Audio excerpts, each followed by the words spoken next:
us vetting candidates might help you decide. Who's us? On task.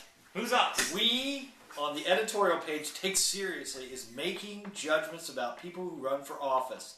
Maybe that sounds arrogant, but think about it. How many people have time to make it their job to look into qualifications and background of individuals who decide our tax rates, make our laws, and even send people to jail for life? Well, let me tell you, I do. Yeah. And so do you. Yeah, we take our time to look at candidates and evaluate them, and we do it in a much more broad sense than an hour interview and maybe sit through a candidate's night where stupid questions are asked. And you parrot whatever they say in their press release. Yeah. So we're going to be arrogant. You're going to be... What rhymes with arrogant? I shouldn't say it. I won't. The Dayton Daily News editorial board, sitting in front of them, is almost like being interviewed by kids at show and tell day. Well, they aren't really very well versed on how life actually works. You've sat in that ivory tower and never see them out, except for Mary McCarthy and the greatest writer. Martin came to a few of the candidates' nights and sat in the back row and took notes. They said, but I've never seen them out anywhere, ever. Oh, I saw Martin at the Tea Party. I saw Martin at the Obama rally. Well, you're right. I've seen him at the rallies. I saw him at the Obama thing. I've seen him at the hook, but against the hook rallies. Ellen, no. Kevin Riley, no. Well, they Scott must. Elliott, no. Hopefully, they're going to the Let's Repeal Suffrage rally. That's what Ellen Belcher should be going to. The one the people that she goes at. Stop. The reality is, you could sit in front of these people and say anything you want them to hear, and they'd believe it. They're stenographers. Because the questions that they throw to their incumbents or their chosen special people are total softballs, and the things that impress them are absolutely embarrassing. And the fact is their endorsements don't ever give you any real insight on what you're going to get.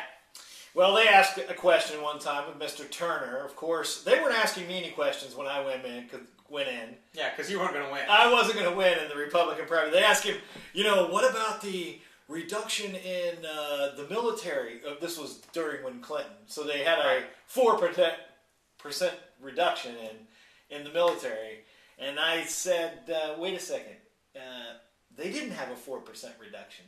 They moved 4% from the active military to the reserve, and then took away the reserve and the National Guard. So they don't even really study what actually goes on. And Turner's answer was probably just as... But he has a beautiful sing-song, Oh, yes. He's got the patter. Well, yes, he delivers it just like I would consider the old serpent would deliver it when convincing Eve to bite on the apple. Right, Ellen? What do you think? Well, I had to sit there the last time I ran for Congress with Jane Medakaitis, and that was absolutely hilarious because she was going on and about all her friends in D.C. and her K Street lobbyists. And how does that help us out? I mean, doesn't help the taxpayers at all, and doesn't say she's going to represent anybody, but oh yes, she got the endorsement.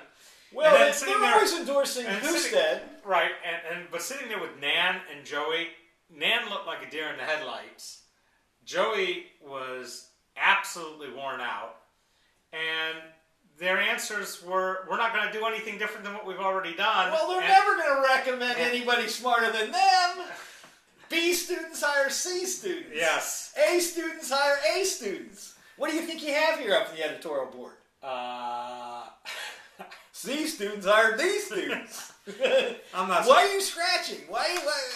I honestly, and they don't endorse it. Let me tell you, you endorse Mike DeWine. That is embarrassing. That is embarrassing. Taft is somewhat embarrassing. I mean, obviously you didn't endorse Turner. Have you had an in-depth conversation with Bob Taft? The Third Frontier. C students hire. Hold on, the Third Frontier. How is that really moved us ahead? Now, they can spout off all these economic development numbers, but what we've done is we've taken taxpayer money and put it into private enterprise, hoping it will pay back. Yeah, I looked up the metrics site the other day. Boy, that metrics to figure out whether it's a good deal. I mean, smoke. Third frontier meters. is Bob Taft's whole claim to fame for 8 years, and Ohio's still in a really pretty bad situation. He never solved the issue with school funding, which has been constitutionally ruled a failure. What we fail to do is we fail to recognize truth. And Ellen sitting here and these things, recognizing what Turner or any of these people say for truth, they're doing a really hard job here. They're not doing it very well. Yes. They're doing it as well as, obviously, GM ran auto plants. Yes. And so if that's who you're going to compare yourself to, then go ahead. And I must say, Bob Taft is a very nice man. No doubt about it. Very nice man. But he's not leadership material. Leaders aren't people who I watched the American Experience the other day on lobotomy. It makes them very nice people. Stop. But they don't do too well. I've never seen them nominate a, quote, firebrand or get behind anybody who sits there and challenges conventional thinking. Because this is all they're capable of. Conventional thinking. Their solutions are conventional. Their ideas are conventional.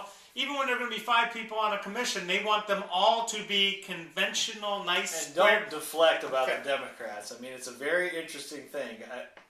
They want a status. They want a status quo candidate. Right. They wouldn't look outside the box. I mean, we had an example of a non-in-the-box candidate and running in the 40th, and Did they endorse Mr. Leitzel?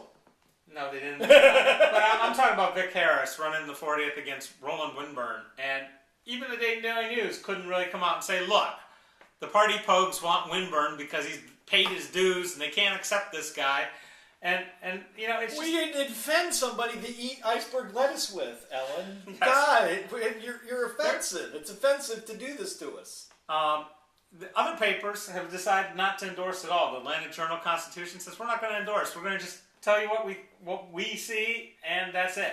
You bet. Well, I have no problem with the editorial board doing what they do. Just every once in a while, go through the list and really understand what's going on. Because and ask harder questions. I've looked up all these candidates. Trust me, very well, and. You as a paper, you do a very good job at investigating, what they're going to do and how they're going to do it. And are we really going to see anything out of it? I mean, Deb Lieberman got endorsed even after DUI, and what about the... Well, look who she was running. I understand that, but... the question is, why aren't there more candidates? Because they don't want to go through this process. Look, you were a good one. I was a good one. We got no consideration. Well, it's not even that. It's, how are people going to run if they, no matter what, they get called an idiot by people who don't make it much? Anyway. I don't have any pull punches. You're a nice guy. You're a nice guy on this thing. I look at him and say, geez, you haven't asked me one question. You haven't done your homework, in my estimation. And then you make this self-serving, and every time it's self-serving. This article, come on.